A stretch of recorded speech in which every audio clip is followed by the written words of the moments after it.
Hello, welcome back. We start now.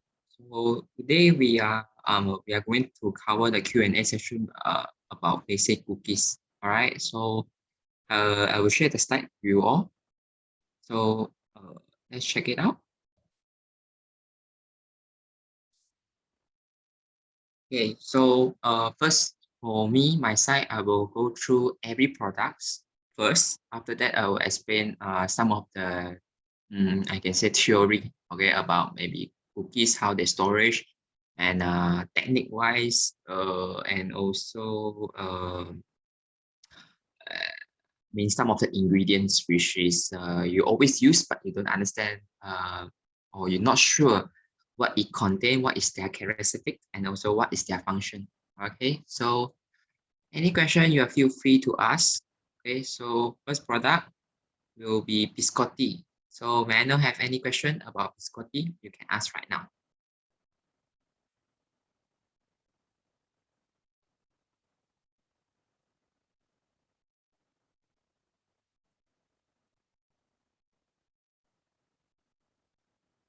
Any question about biscotti?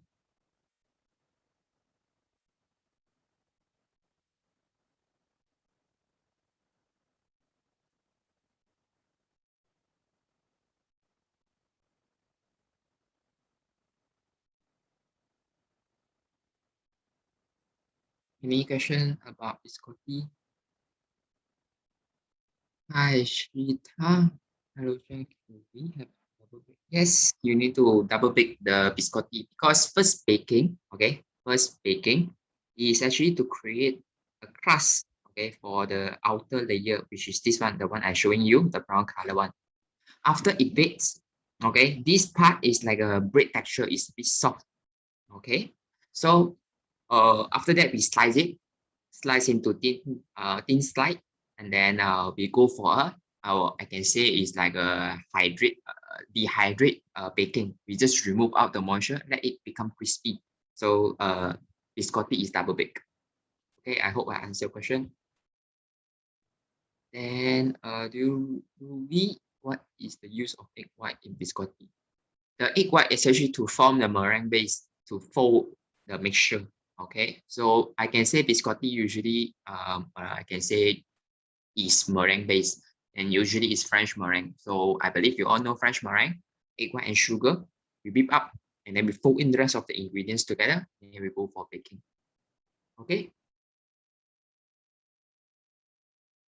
Christy, why did we put the half-baked biscotti in the freezer for overnight? Okay, for you guys, because you're doing at home, right? I believe your freezer is not going to be that cold because is the normal freezer and normal fridge. So that's why we recommend you put overnight. So it become really hard body for you, the biscotti. And then when you slice, it's much easy. Okay, it's much easy to slide it. Okay.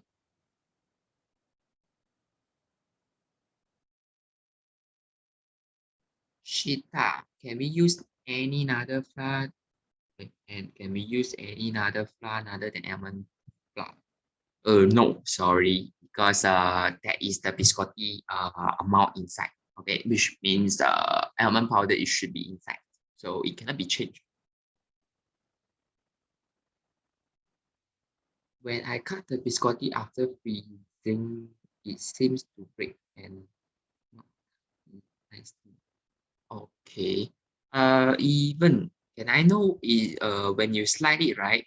What kind of breaking is it or cracking I call? Is it break half or it becomes like crumb?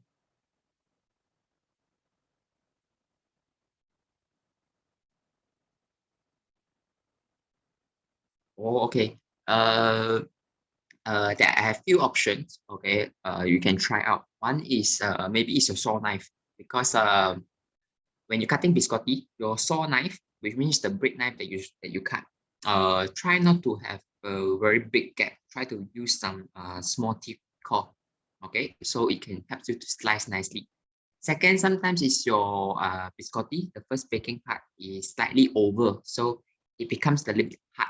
So we call dry. So when you slice, right, it comes out a lot of crumb as well. So this is the two things you can actually try out again. All right, try to use slightly lower temperature for the first baking. After that, the dehydrate part, between the second baking, you also need to go slightly lower temperature because you need to maintain this part is white but be crispy. So you need to use a lower temperature to bake. Okay. Muskan, discuss eggless program. Okay, eggless program again. Eggless program, we will discuss. There will have one chef who will discuss about it, about all the eggless questions.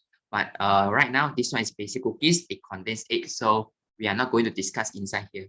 Okay, eggless program. Any eggless products, they will have one more session, and there will be one more chef to answer the question that you guys wanted to know. Okay. Thank you. Then Ruby, why do we use very less temperature and more time while baking biscotti?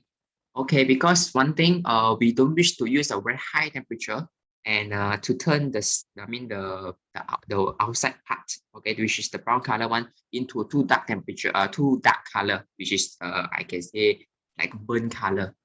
Okay, and then at the same time, we need to take care of the entire structure. I mean the process of baking. Okay, it cannot be said that, oh, I use a very high temperature, but inside is like super raw, and the outer part, which is the crust, is already become the cooked color. Then this is not a good balance. So that's why when I usually bake biscotti, I use a quite low temperature, but does not mean that the temperature need to bring down to like 120 for baking biscotti. Okay, I can say maybe 150, 160, and 170. These three temperature, I can say I will use for baking, but different oven will have different temperature. I hope I answer question. Any more questions for biscotti?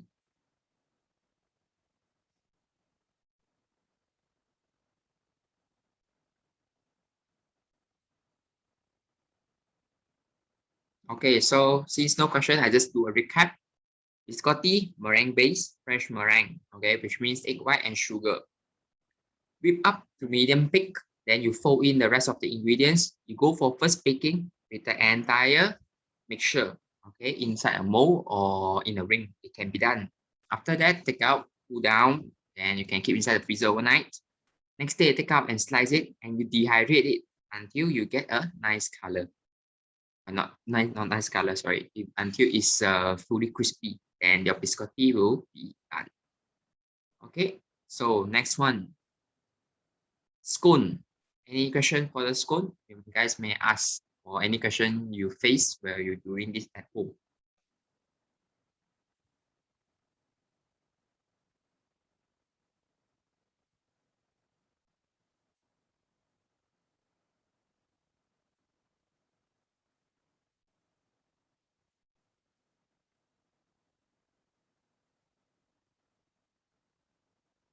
Any question when you guys do this at home? Or you have any question about scone, you may ask.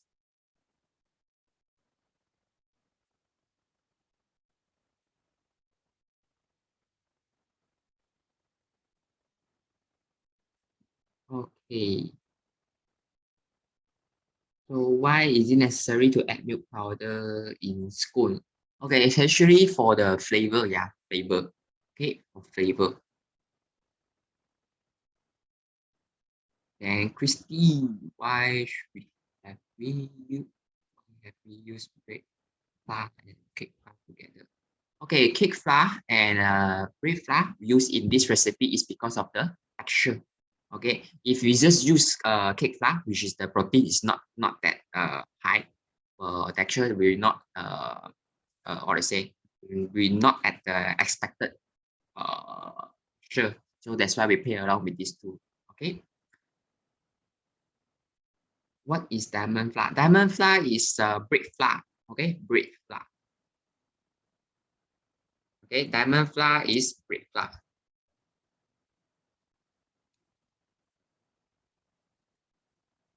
Or we also call it as high protein.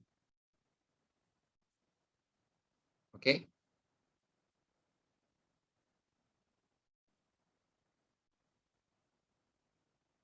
Cheetah. Never try scone, but want to know if they make savory scone food with gravy. Are they the same? I can say savory scone so far, I really seldom seeing it. I can say the place that I worked before, okay, a hotel or any other place, right?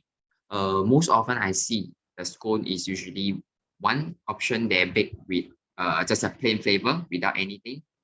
Second option, they usually put raisin, or we call sultanas. Also they will put inside. Okay, I can say this is two is a very common. Okay, any more question?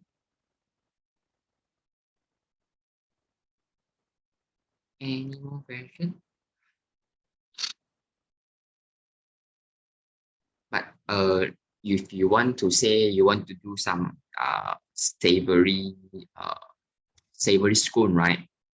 You can also like I can give you some how to say some example. You can do like a cheese.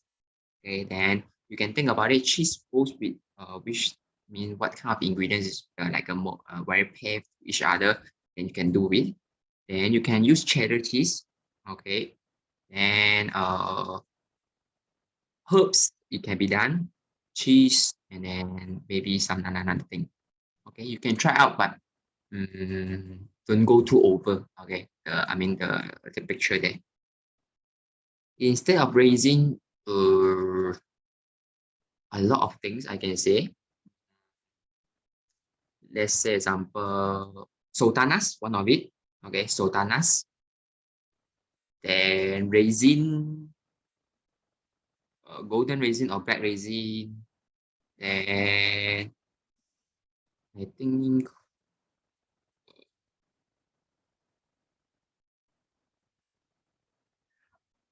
if you want to go to eat with it, you can actually put uh, jam or cream. Dry blueberry is okay. I think cherry you can try. Okay, but again, most classic, which is raisin and also the plain flavor. So even though I give you guys a lot of variety, right? So but still try to maintain it close to the traditional one, because scone is, I can say, they have a very traditional step over there. So some of the things we must try to follow. Okay, I hope I answer your question. How can we make sure that the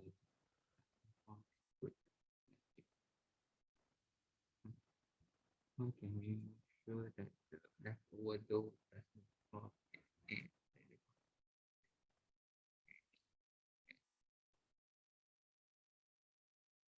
oh, Christy, which means that after you cut, is it? Usually, okay. For me, I mean for my way, after I cut with round cutter, the leftover one, okay, the leftover one, I will combine it first. Okay, I combine it and then I keep inside the chiller to rest, because you are actually rolling it down, okay, into a one thickness that we cut, right? So by the time we roll, actually we already tighten the gluten, or we call tighten the dough. So of course, no matter how, it will still have some effect. So what I will do is combine it, you put inside the chiller for about 15 to 30 minutes. You take it out and then you roll down to a thickness. After that, you keep it back to the chiller to rest. If you have time, I prefer you rest overnight. Okay. After that, next day out, you take it out again, and you cut, and then you bake again. Of course, the result won't be as good as the first batch, but it still can be used if you take care of the dough nicely. Okay. I hope I answered your question, Christy.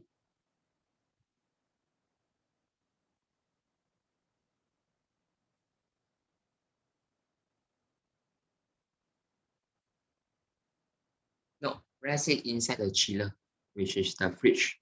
Okay. You combine it, rest inside the fridge, 15 to 30 minutes, you take it out and you roll again until the thickness that you want. Cover it nicely, and then you go back to the chiller. If can, rest overnight. You still can use. Okay, it's not a big problem.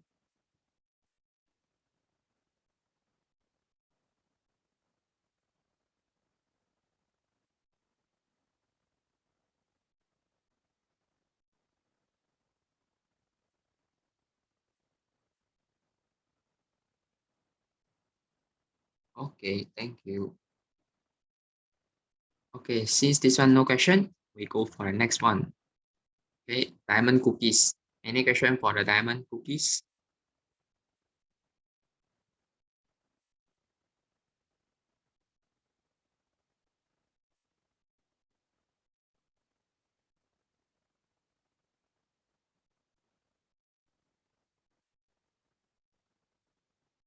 Any question for the diamond cookies?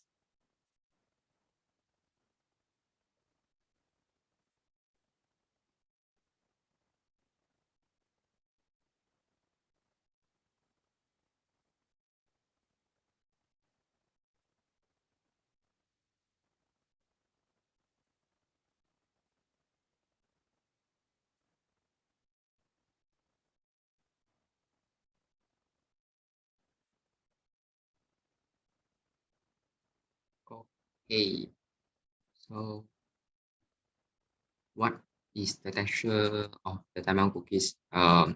Cookies texture, but just a bit difference, which is diamond cookies. It should be taste more dense.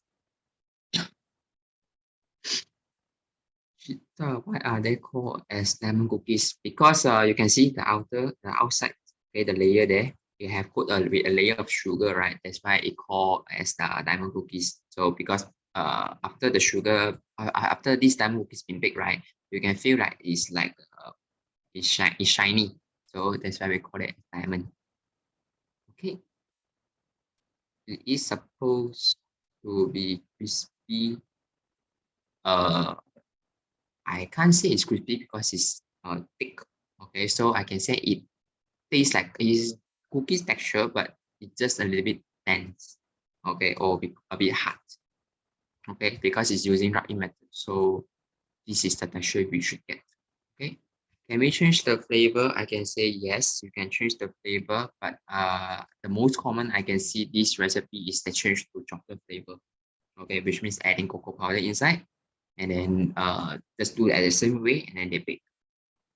Okay, so this is the two I can say the most common flavor I see, and a lot of people using it, which is the vanilla flavor and also the chocolate flavor. Okay,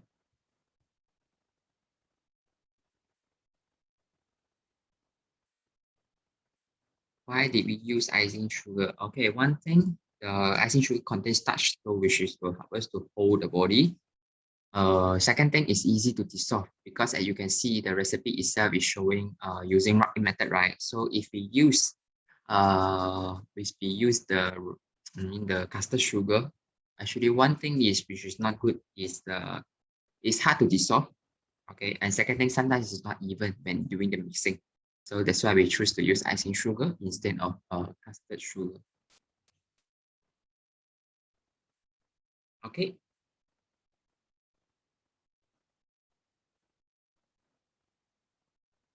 any more question?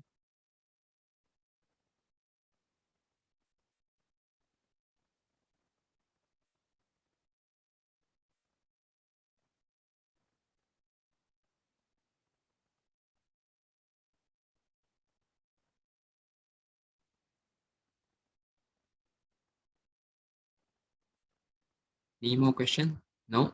Okay, then we go for next one. Uh,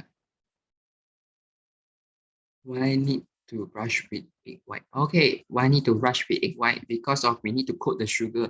If you don't brush anything, okay, this will be I can say we're not going to be stick even for the sugar. So that's why we brush a thin layer of egg white before we coat the sugar. Okay.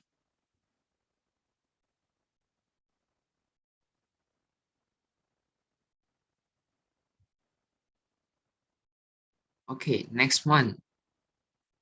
Finance. Any question about finance? Welcome.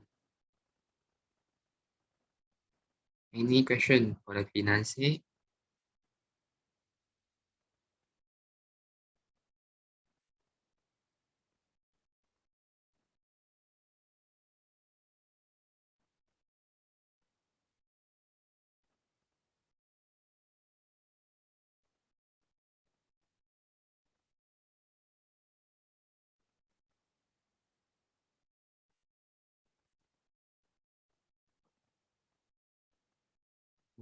Okay, wait. It's not Malaysia more like a burger and a cookies. I can say that like small cakes. Okay, small cakes. Okay, finance is like a small cakes. Then can we add any flavor to finance? Yes, I can. Not just flavor, you can actually add what's it called? A filling inside as well, like chocolate chips, frozen raspberry, frozen strawberry. Then you can do to a chocolate flavor, matcha, raspberry, fruits, sorry, not fruits, tea. There are also many things you can do with financing. Okay.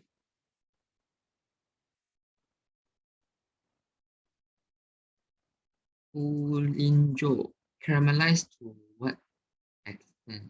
What you mean about it? Can you explain more? So you let me understand. Cheetah, Madeline will be different. Okay, Madeline is in intermediate travel cake, I believe. So not over here. Okay. Pulinjo for how long? Oh, this one. Finance for myself, I usually will caramelize it until you get the hazelnut butter. Okay, which is a slightly darker color, then we will stop the cooking. So if you look at the Akasha online, right, you can see what is the image of caramelize it too. Okay, for how long I'm not sure because every house, every stove will be different and the heat. So maybe yours one is faster than mine. So what I can let you know is you catch the sound. Okay, when your butter start to melt, you heard a lot of sound. Actually all those is like is water coming out from the butter. Once you hear the entire pot of butter is getting what's that called? The no sound is silent, then which means it's almost ready. So you need to catch from that. Okay. So finance is very easy. You brown your butter and then rest of the ingredient you mix together. After that, once your butter is done, you stop cooking and cool it down and then you add inside the mixture. Okay, after that, right into the mold and then you can pick it up. Okay, and this is the finance. Okay, any more questions? Basically, finance is just mix and mix and mix. Okay, it's a very easy steps.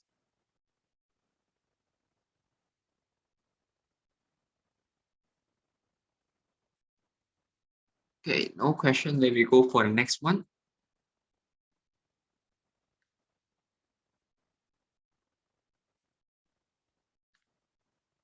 Florentine.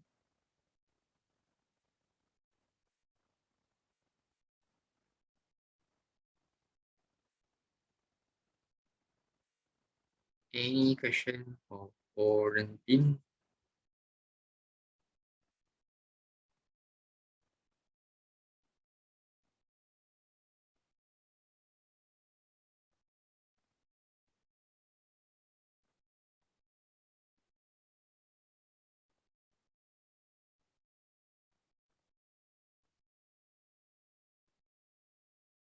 Any question for Florentine?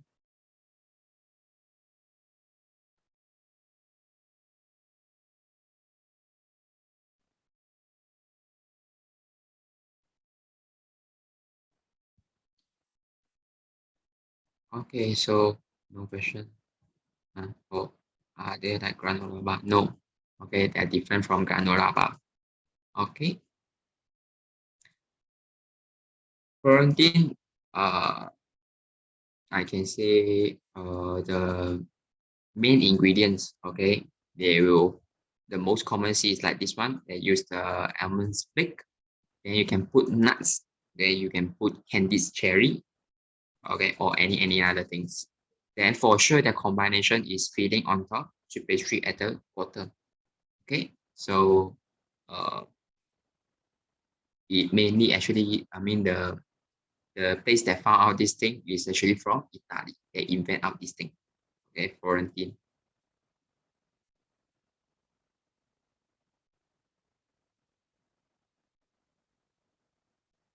Okay, then after that you can cool down 100%. After that only you cut. Don't cut it when it's hot. Okay, it will be very difficult to cut. So cool it down and then only you cut it. Okay, so next one, granola bar. Okay, granola bar.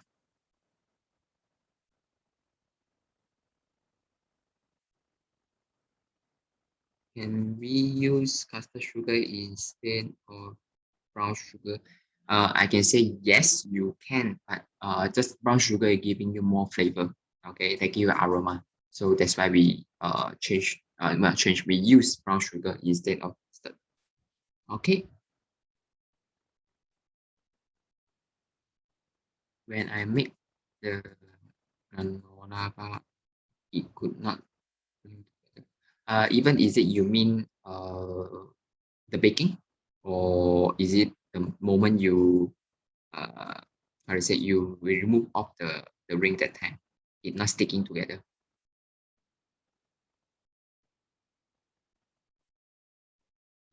Okay, so I think is the from what you explained to me, I can say is the problem of the baking is not long enough, and one more thing might be is didn't mix well. Okay, so you can try again. You bake slightly longer and use slightly lower temperature. Okay, you use lower temperature, but you bake for longer period. It might help you to combine well, as it means stick well for you.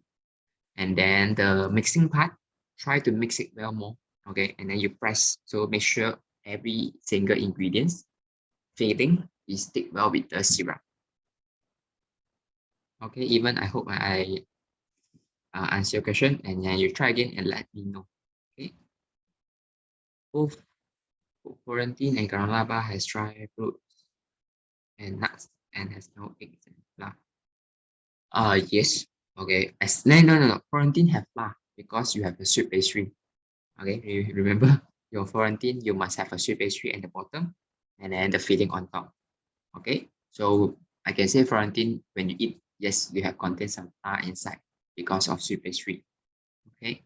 Granola bar, I can say no because granola bar is just like an energy bar. Okay. It's like a healthy bar because you can see the ingredients is super healthy. Okay. Oats, almond, pistachio, nuts, all these things is actually healthy for you. Okay. So I can say granola bar is safe. Okay.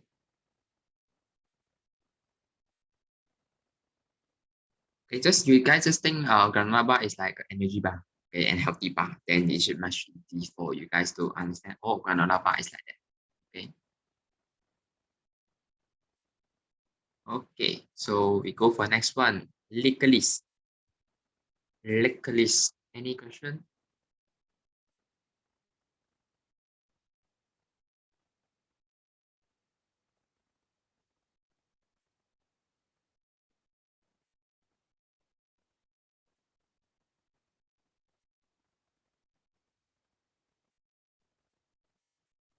Licorice. Any question?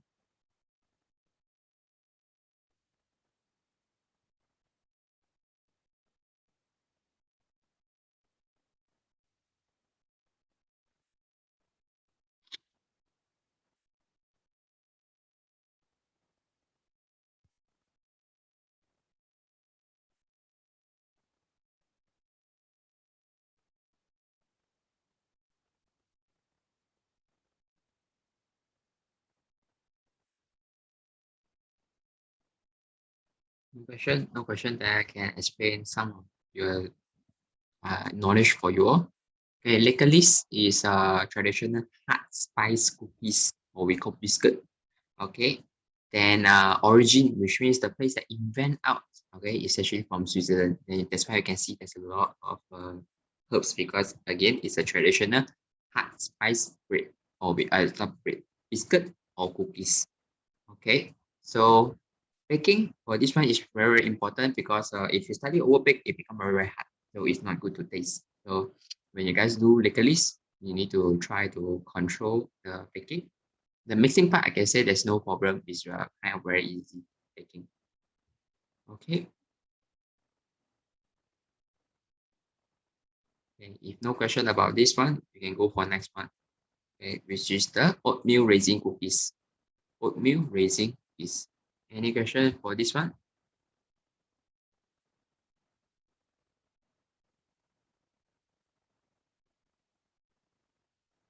Any question for the oatmeal raisin cookies?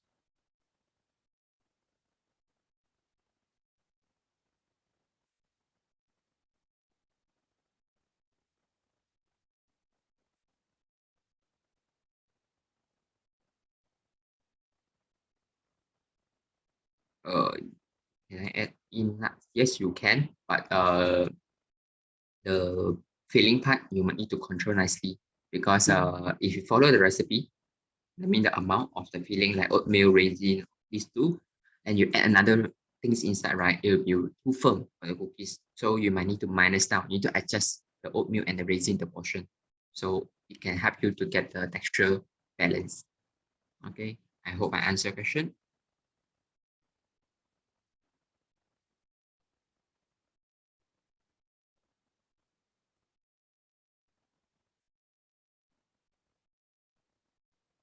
Any more question, guys? What is the ratio? It is depends on your own preference. I can say try to control the total amount. Okay, like let's example. Okay, let's example. Oatmeal and raisin. These two you plus you add you. I mean you total up. Let's example total is 200 gram. So you need to play along to the amount about 200 gram. Two one the 210 is still fine, but don't too over. If not, the ratio between the dough and the filling will be over. So when you eat, it doesn't taste so good. Okay, hope I answered your question. Welcome. This is one of my way usually when I do my changes of recipe. Okay.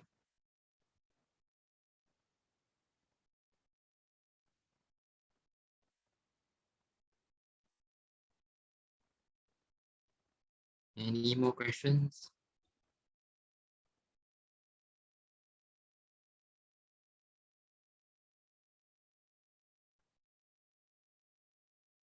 Okay, so I just recap. Okay, oatmeal raisin cookies is very easy one. Okay, and it's using creaming method, which is cream butter and sugar. Okay, into light and fluffy, and then we add in another ingredients.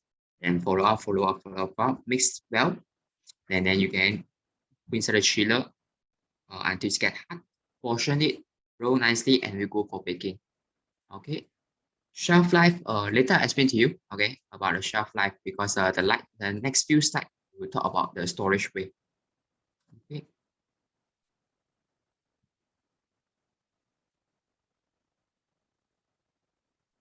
So any more questions?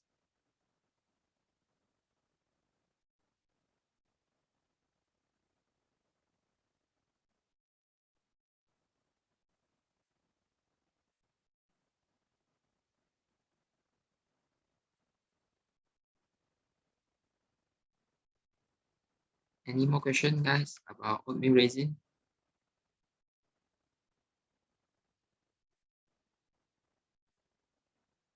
No. Okay. We go for next one. Parmesan chili cookies. Parmesan chili cookies.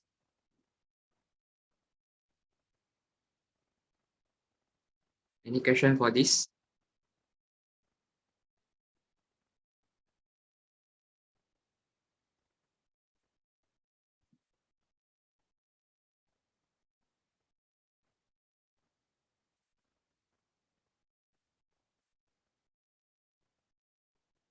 Any question, guys, for Parmesan?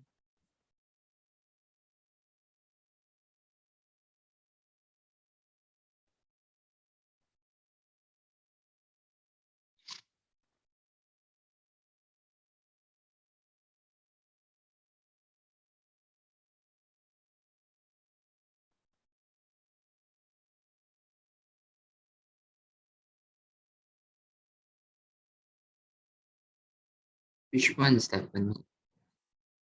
Which one you mentioned? Is it the Parmesan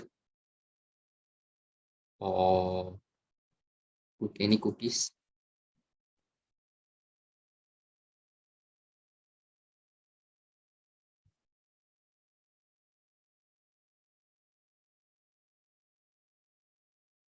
Oh, okay.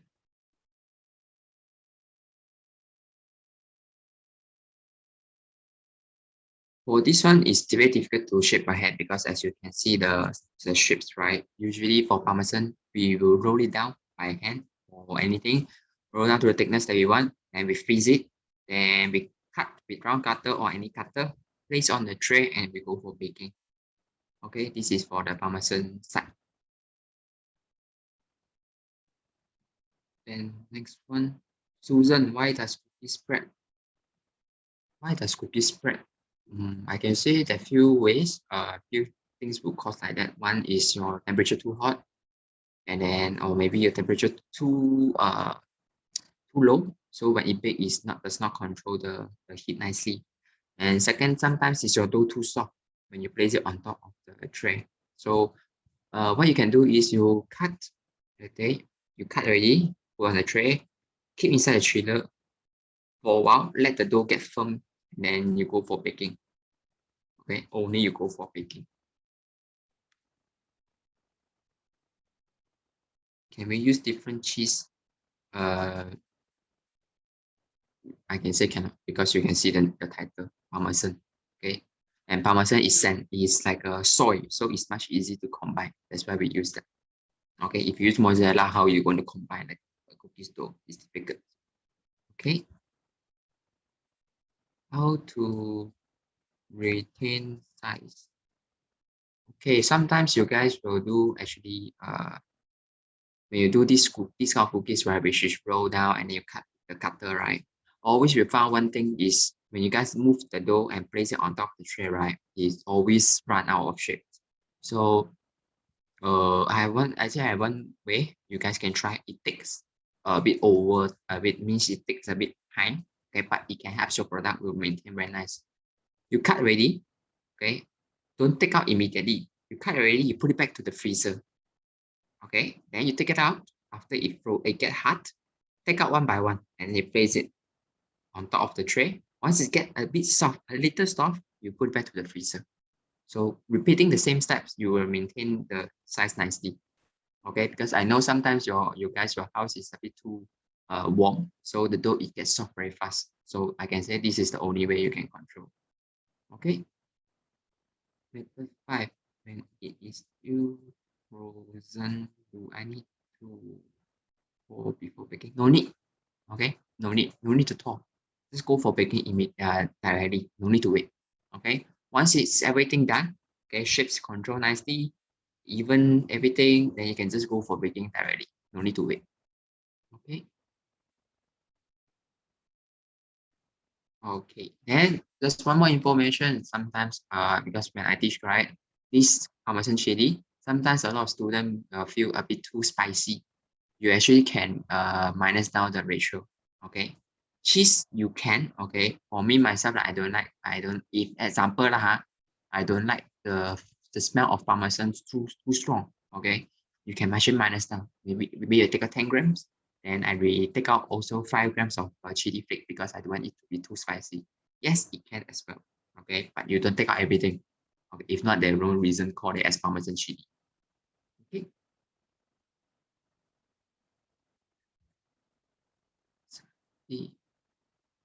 For this one, it will be crunchy. So you need to be like I said, be careful or be cautious about the baking. Okay, don't be using too high temperature. Don't use too low temperature. Okay, if not, right, the texture will not getting the best result. Okay, so I can let you know what is the temperature. Okay, but in the video it show you, right, so you can play along with those temperature, maybe plus, maybe minus. Okay, because again, every home oven is different temperature, different strength. So you guys are the only one who are familiar with your oven. All right. Okay, so let's example 170 for your oven is like it's turning too dark very fast. So you need to know that you need to minus down. Maybe 165, maybe 160. After that, you try again. So just one more information okay, for you guys. When I usually do something with my home oven and I'm not familiar with it, right? I will do a small batch. Okay. Yes, you can do one big batch of things. For example, cookies too. I have 15 pieces in total. But I want to understand my oven. I can actually put 2 pieces to bake in every temperature. Maybe I try 170. Maybe I try 165. Maybe I try 160 or 180. But every time I go inside to try the temperature, the timing, I only use 2. So I'm not going to waste a lot. So at this time, you also understand, oh, our oven is strong or weak, or how many pieces they can afford for baking inside there. Okay, so this is just one of the information that can share to you all that you can try. All right.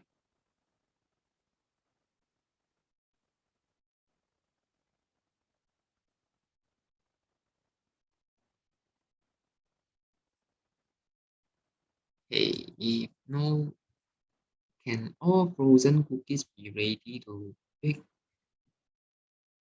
Okay, for this, for frozen dough, we have 2 types.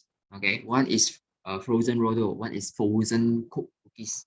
Okay, so uh, frozen cooked cookies, of course, you need to thaw, and you need to thaw immediately, which means your cookies take out from the take out from our freezer, which is cooked one, place it even inside the tray, and then you thaw it out in a very low temperature. For frozen raw cookies, I can say done already. If the amount or if the size is too big, then I can suggest you thaw it out a little bit. Okay, maybe 5 minutes, maybe 10 minutes. But if like this kind of thin size thickness as well, you can just bake immediately. There's nothing wrong. Okay, you think this like a modern French pastry, those sablé base.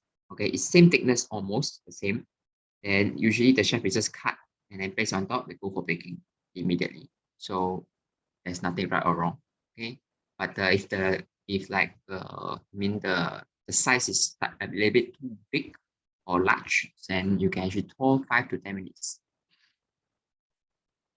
Okay, I hope I answered your question. Um, okay. So since we go through every products, now we just go through some of the theory about these 2 ingredients. Okay, I believe you all use a lot. Okay, so maybe you don't know how to use it, right? So now I'm going to explain to you, okay, about baking powder and baking soda. These 2 ingredients is not just came out, I mean, not just used for cookies. Okay, it's also used for many cakes, as you guys know, right? Cupcakes, travel cakes in the intermediate.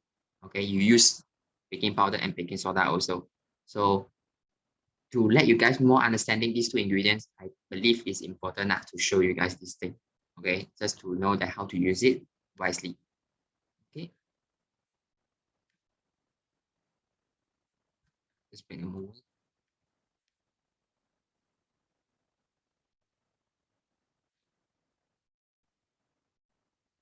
Okay, so okay, baking powder and baking soda both is limiting agent. I believe different you all know, which means bring the product to rise up during the baking.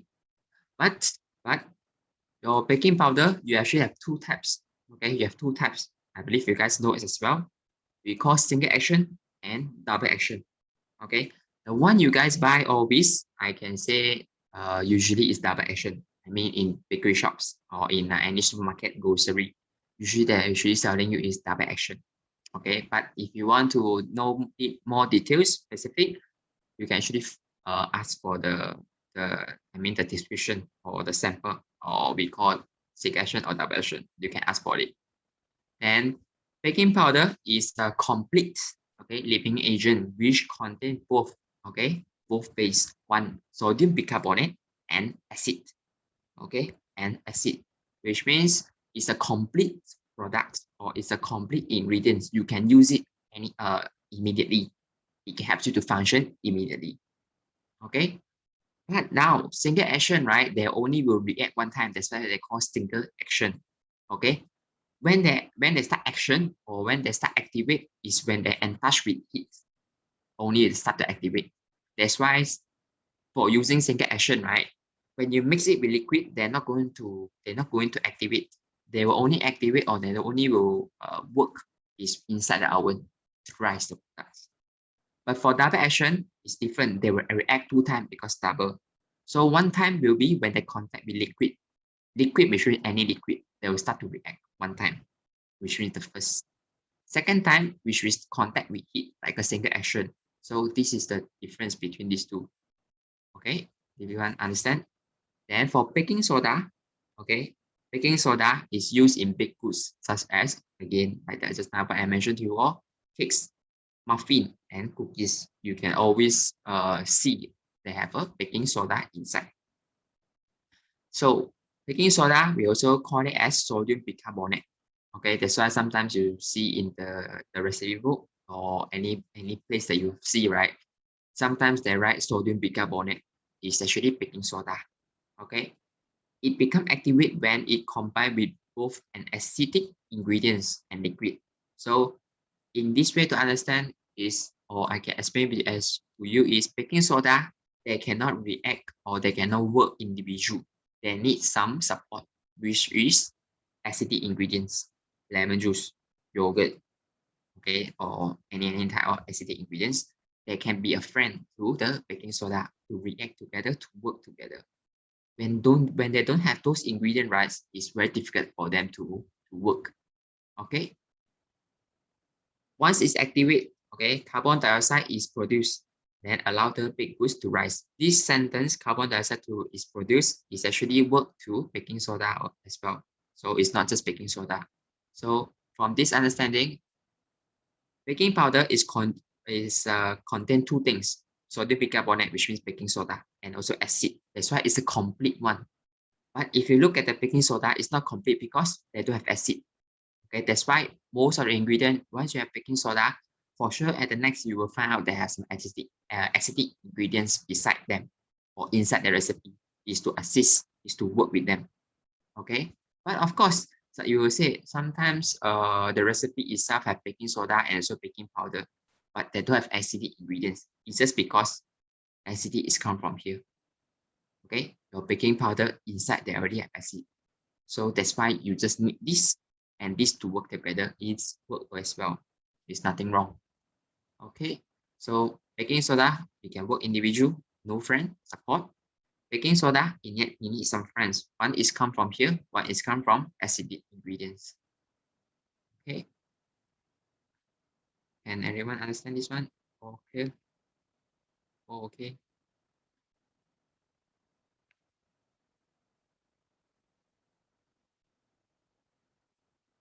Now you guys understand this one? Or any question you guys want to ask about baking soda and baking powder?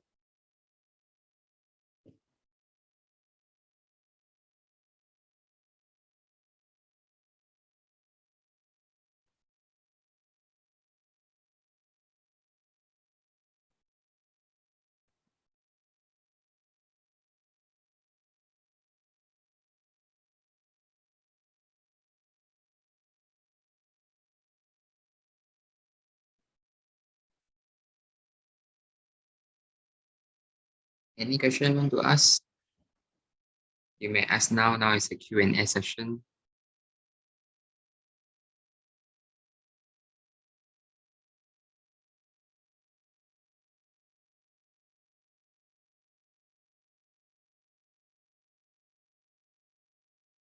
What you mean? How about self-rising flour?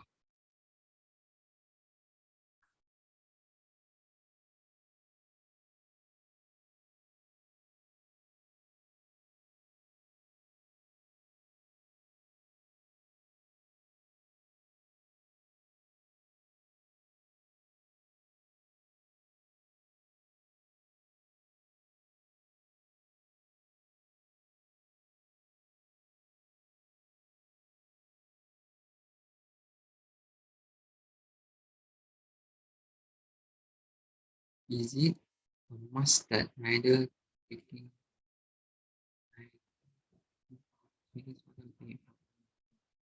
I can say not a must. Okay, not a must. You can see intermediate, a lot of sponge. We seldom use baking powder or baking soda for baking.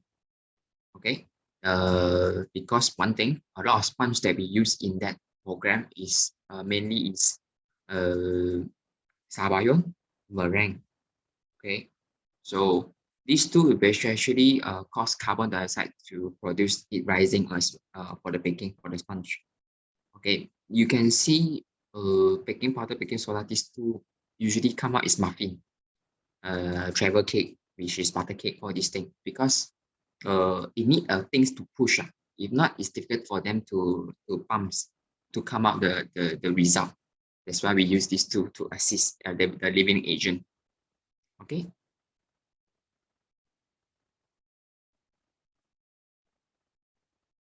I hope I answer your question.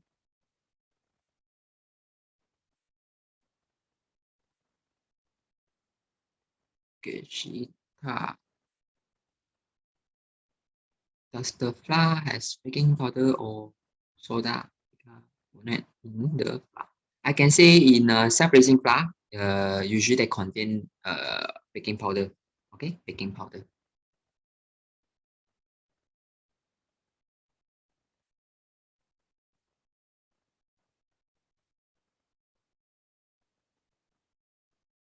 Okay, mostly they contain baking powder for self-raising.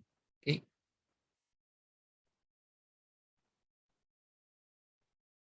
so after all the basic cookies one, you can see actually the method, right? It cannot run away. Okay, it cannot run away from what's that called? Creamy method, wrapping method, or meringue. Okay, whipping. Okay, meringue you can see it from biscotti. And the rest of it is like mixing, creaming, and also wrapping. So this is the, I can say, the most common, okay, way to do for cookies.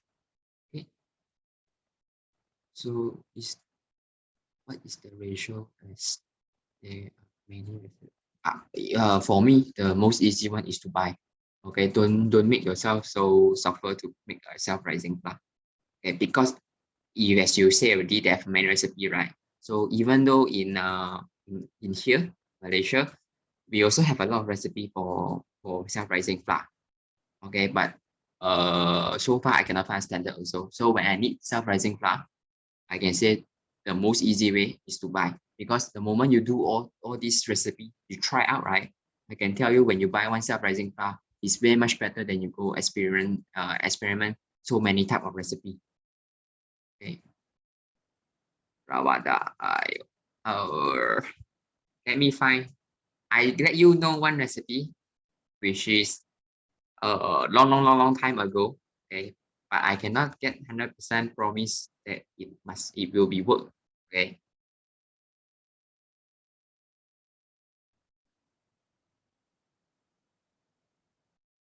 but I can say in academy, which means Apka share online. Okay, we very less or seldom use self-rising flour. Okay, like what I think. Okay, let me search for the recipe for you. Okay,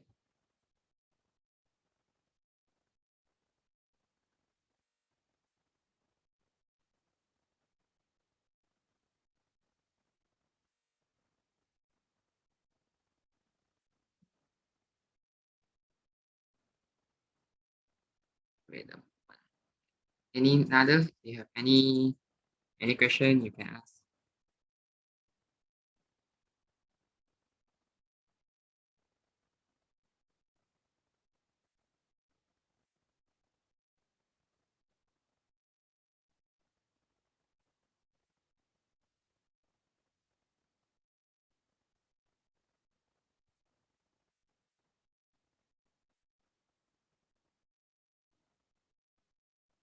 Okay, this is what I have. Shita. I'll give you the recipe.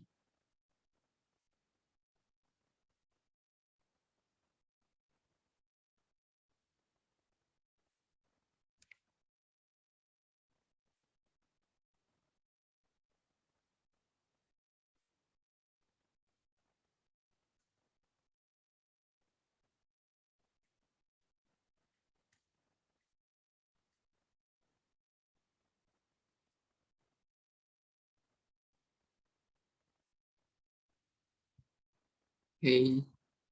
Can frozen raw dough be transported or delivery? Mm, This one is very hard to give you a correct one because the frozen raw dough, if your distance is way too far, about 2 hours or 3 hours distance. Okay, of course, once you reach to the location, right, or the place, you can feel like, or you can see the dough actually is combined back together. So except you use an ice box, okay, you put some ice inside and then you put your dough inside the ice box, close nicely, then you just travel all the way. I believe can. But if you want to take raw dough, I rather you just bake it and then you cover it nicely and then you just go for the transport. Okay, because cooked dough is still way better, it's much more safer. Okay. Then for Shita, you can try with this one. I can't guarantee it will be getting the same. Okay. So you try out first, after that you can adjust from there. Okay, this is already a very, very old recipe from my side.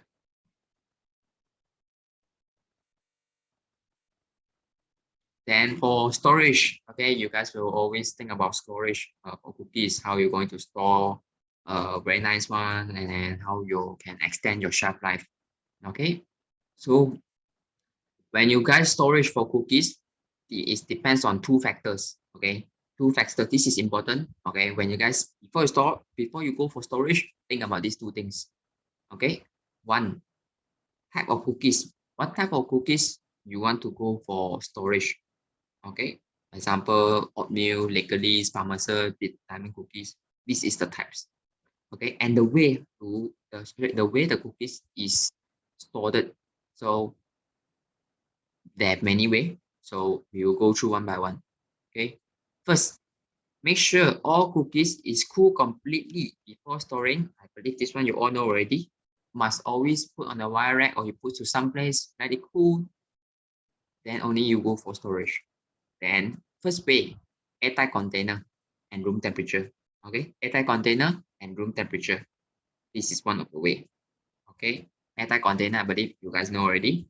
Room temperature, of course, don't put into some place that have high humidity or we call a high moisture environment or places. It will not be good for cookies. Okay, it will be very, very easy to fungus, even though it's airtight container. Okay, then second way, you must store different types separately. So diamond cookies, oatmeal, biscotti. So you must separate nicely. You cannot say, oh, it's cookies that all combined together. If you all combine together, flavor will be changed. Okay, flavor will be changed. So example, biscotti is not strong flavor. They might get affected by licorice. So when you eat biscotti, you taste licorice. So which is not good. Okay, seal bag. Okay, seal bag over here, I can say is some things like sandwich bag. Okay, the one that have ziplock or ziplock bag. Okay, you can use that one. Okay, or something you usually go to grocery shop. You see those cookies or biscuits, how they buy is they have a seal packaging, right? That machine, you can use that one as well.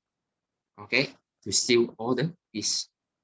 Then there one more way, okay, which is I did not write, is you actually can keep frozen cooked dough inside the freezer. Okay, like Linjo, just now he mentioned the cooked dough inside the freezer, right? This is one of the way. Okay, sometimes a lot of people they want to play safe, so they actually do this way. Okay, they keep their cooked dough inside the freezer, which means the cooked cookies. But the only thing I don't like for this method is because a lot of time is sometimes we did not close the freezer door nicely. It will help you actually incidentally pour out the temperature, so it will affect the dough or affect the cookies. So for me, the best is this one, airtight container and room temperature. Or if you have those Ziploc bag, go for this one. Okay. And you guys can find for one more thing, which is silica gel. Okay, silica gel.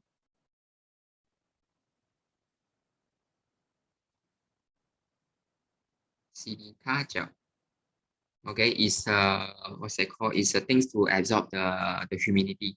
Okay, but make sure it's food grade. Then you can actually put inside your container or any things you want to store the cookies. Okay, shelf life, I can say for cookies will be very, very long shelf life. Okay, just need to make sure you store in the proper method. Okay, then if you want to keep frozen raw dough inside the freezer, you can as well. I can also, depends on how you want to store. Okay, which what how can how to say what method? Okay, must be wrapped nicely, don't close contamination, don't have any cross flavor. Okay, then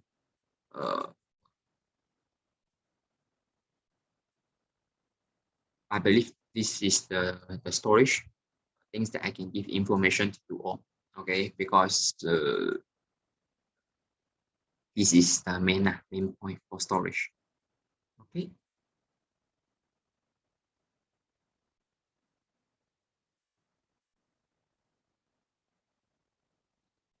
So, any question?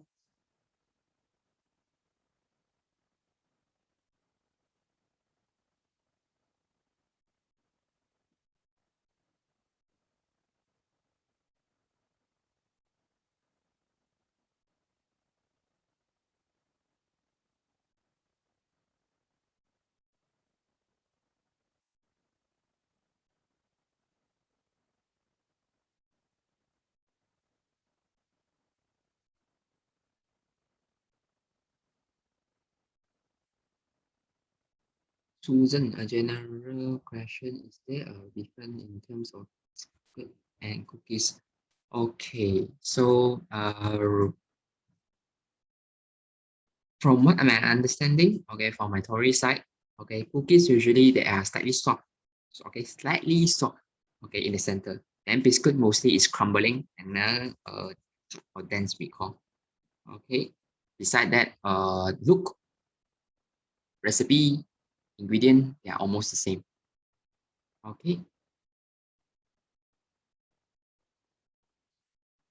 Can I store baked cookies inside the freezer? Yes, I already said yes, you can. When you want to consume or you want to eat it, take out the pieces that you want, maybe take out the portion that you want. After that, place on the tray and then you pour it inside the oven immediately. Use a very low temperature, 100, 110, 90, anything, but do not too high temperature. Then you just pour inside there.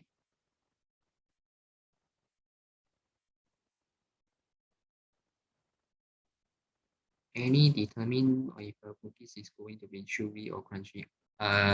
It's all about your baking temperature. Okay, it's all about your baking temperature.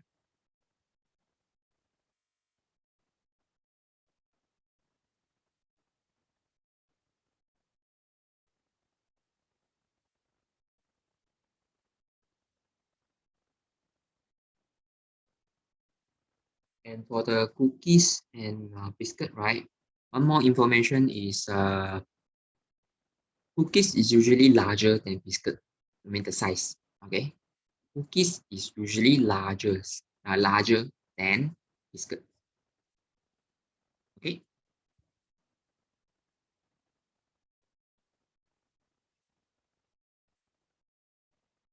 I heard that chocolate need to be no, no.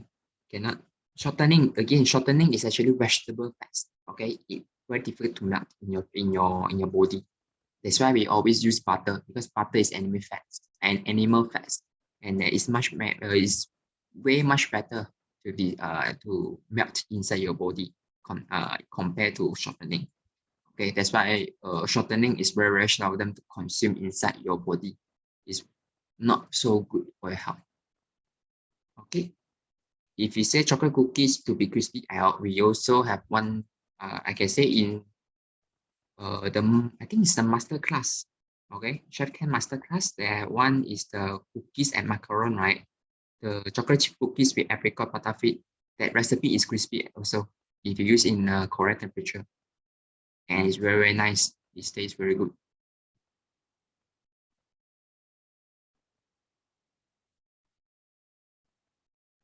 Okay, so I believe that you guys have no more question. So thank you for today, and see you guys on Sunday. Thank you.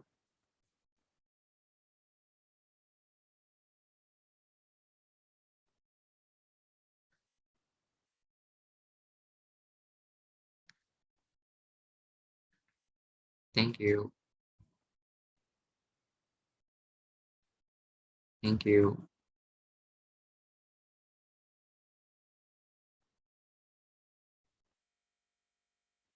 Thank you. Same to you.